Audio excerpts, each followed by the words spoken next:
Hi friends, నమస్తే. తెలంగాణ రాష్ట్రంలో anganwadi jobs గురించి మనం చాలా కాలంగా ఎదురు చూస్తూ ఉన్నాము.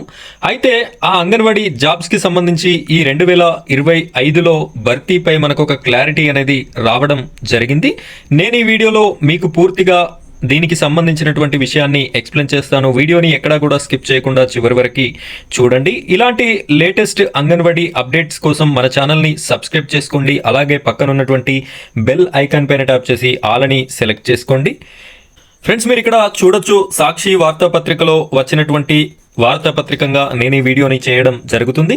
తెలంగాణలో ఖాళీగా ఉన్న అంగన్వాడీ టీచర్ ఆయా పోస్టులను భర్తీ చేయకపోవడంతో ఆయా కేంద్రాల పరిధిలోని బాలింతలు, గర్భిణులు, చిన్నారులు ఇబ్బందులు ఎదుర్కొంటున్నారు. కొన్ని ప్రాంతాల్లో ఇన్ఛార్జీలతో నెట్టుకొస్తున్నారు. అంగన్వాడీ టీచర్ పోస్టులు ఎప్పుడు భర్తీ చేస్తారా అని ఎదురు చూస్తున్నారు. మహిళా శిశు సంరక్షణలో భాగంగా ఏర్పాటు చేసిన అంగన్వాడీ కేంద్రాల్లో టీచర్ ఆయా పోస్టులు ఖాళీగా ఉన్నాయి. ఈ పోస్టులను భర్తీ చేయకపోవడంతో లబ్ధిదారులకి పౌష్టికాహారం సక్రమంగా అందడం లేదు. గ్రామాలు, పట్టణాల్లో ఉండే గర్భిణులు, బాలింతలు, 5 ఏళ్లలోపు పిల్లలు రక్తహీనతకి గురికాకుండా, శారీరకంగా బలహీనం కాకుండా ఉండేందుకు అంగన్వాడీ కేంద్రాల ద్వారా ప్రతిరోజు పాలు, ఉడకబెట్టిన కోడిగుడ్డుతో పాటు ఆకుకూరలు, ఇతర కూరలతో పౌష్టికాహారం అందిస్తున్నారు. కేంద్రాల్లో టీచర్లు ఉంటేనే అందరికీ పౌష్టికాహారం సక్రమంగా అందుతుంది. అంతేకాదు, ఆరోగ్య, ఇతర సర్వేల బాధ్యతలను ఎక్కువగా అంగన్వాడీ టీచర్లకే అప్పగిస్తుంటారు. టీచర్ పోస్టులు ఖాళీగా ఉన్న కేంద్రాల నిర్వహణ బాధ్యతను పక్క కేంద్రాల టీచర్లకి అప్పగించడంతో వారిపై అదనపు పనిభారం పడుతున్నది. ఆయా పోస్టులు ఖాళీగా ఉన్న కేంద్రాల్లో టీచర్లే ఆ భారాన్ని మోస్తూ ఇబ్బందులకు గురవుతున్నారు. ఆయాలు లేని కేంద్రాల్లో టీచర్లకి సర్వే బాధ్యతలు అప్పగించడంతో కేంద్రాలు మూతపడుతున్నాయి. ఇప్పటికైనా ప్రభుత్వం అంగన్వాడీ కేంద్రాల్లో ఖాళీగా ఉన్న పోస్టులను భర్తీ చేయాలని మహిళలు కోరుతున్నారు. ఇక్కడ అంగన్వాడీకి సంబంధించిన భర్తీకి సంబంధించి జిల్లాలో అంగన్వాడీ టీచర్లు ఆయా పోస్టుల భర్తీ కోసం రాష్ట్ర కమిషనరేట్ నుంచి నోటిఫికేషన్ రావాల్సి ఉందని, నోటిఫికేషన్ వచ్చిన తర్వాత పోస్టులను భర్తీ చేస్తామని మెదక్ స్త్రీ శిశు సంక్షేమ శాఖ జిల్లా అధికారి హైమావతి తెలిపారు. ఇప్పటికే జిల్లాలో ఖాళీగా ఉన్న అంగన్వాడీ టీచర్ ఆయా పోస్టుల వివరాలు సేకరించాం.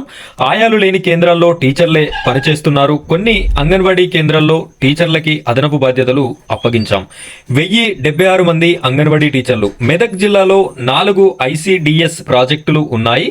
అందులో అల్లాదుర్గం, మెదక్, నరసాపూర్, రామాయంపేట ఉన్నాయి. వీటిలో 0 నుంచి 3 సంవత్సరాల లోపు చిన్నారులు 31,286 మంది, 3 నుంచి 6 ఏళ్లలోపు పిల్లలు 22,299 మంది చొప్పున మొత్తం 53,585 మంది ఉన్నారు. మెదక్ జిల్లాలో 5,293 మంది గర్భిణులు ఉండగా బాలింతలు 4,651 మంది ఉన్నారు. 4 ప్రాజెక్టుల పరిధిలో 1076 మంది అంగన్వాడీ టీచర్లు పనిచేస్తున్నారు. అల్లాదుర్గంలో 230 సెంటర్లు పనిచేస్తుండగా మెదక్లో 278 సెంటర్లు, నరసాపూర్లో 288 కేంద్రాలు, రామాయంపేటలో 280 సెంటర్లు ఉన్నాయి. మొత్తం 1076 కేంద్రాలకి గాను 1043 మంది టీచర్లు ఉన్నారు. అయితే ఇక్కడ ఉన్నటువంటి ఖాళీలకి దరఖాస్తు చేసుకోవడానికి అర్హతలను కూడా మనం చూసుకున్నట్టయితే ఇందులో 33 టీచర్ పోస్టులు ఖాళీగా ఉండగా ఆయాలు 793 మంది ఉండగా ఆయా పోస్టులు 283 ఖాళీలుగా ఉన్నాయి. గతంలో అంగన్వాడీ టీచర్ పోస్టులకి 10వ తరగతి ఉత్తీర్ణత ఉండాలన్న నిబంధన ఉండేది. కానీ కేంద్ర ప్రభుత్వం అంగన్వాడీ టీచర్ ఆయా పోస్టులకి విద్యార్హతను పెంచింది. అంగన్వాడీ టీచర్తో పాటు ఆయాలుగా ఉద్యోగాలకి నియమితులయ్యేవారు కనీసం ఇంటర్ ఉత్తీర్ణత ఉండాలని నిబంధన పెట్టింది. వయోపరిమితి 18 నుంచి 25 ఏళ్ల మధ్య ఉండాలి. 65 ఏళ్లు దాటిన తర్వాత వారి సేవలను వినియోగించుకోకూడదు. ఖాళీల్లో 50% ఆయాలకి ఉద్యోగోన్నతి కల్పించి భర్తీ చేయాల్సి ఉంటుంది. ఇక్కడ మెదక్ జిల్లా హైమావతి గారు చెప్పిన దాని ప్రకారం కమిషనరేట్ నుండి నోటిఫికేషన్ రావాల్సి ఉంది.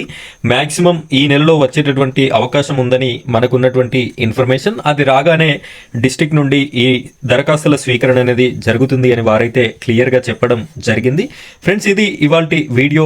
మీకు అంగన్వాడీకి సంబంధించిన ఎలాంటి ఇన్ఫర్మేషన్ కోసమైనా కామెంట్ చేయండి, మీకు రిప్లై అనేది రావడం జరుగుతుంది. అలాగే మన ఛానల్ని సబ్స్క్రైబ్ చేసుకోండి. నోటిఫికేషన్ రాగానే నేను పెట్టే వీడియో మీ వరకు రీచ్ అవ్వడం జరుగుతుంది. Thank you friends, thank you very much.